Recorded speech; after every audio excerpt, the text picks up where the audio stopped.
To translate an Microsoft Office file into Arabic, simply drag and drop it onto Bohemicers and click this button, Translate. And the software will check the ChatGPT translation engine and start translating your file. But this is using ChatGPT to translate, which is very slow.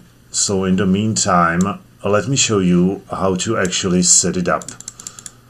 So first of all, you need to set up your source language, which is English in this case, and then your target language, so Arabic. And then also you need to select the ChatGPT translation engine, and you would also need to modify it a little bit.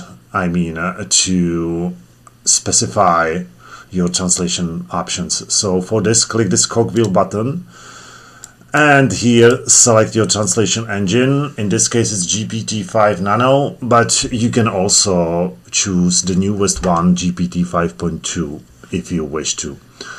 You can also write your specific instructions.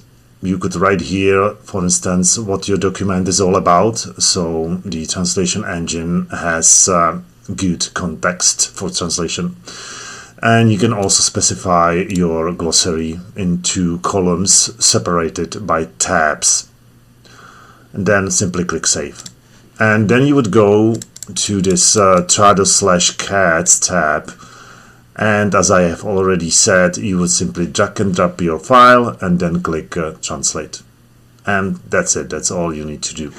So let's wait for this ChatGPT translation to complete. I will cut the video now and come back to you when it's finished.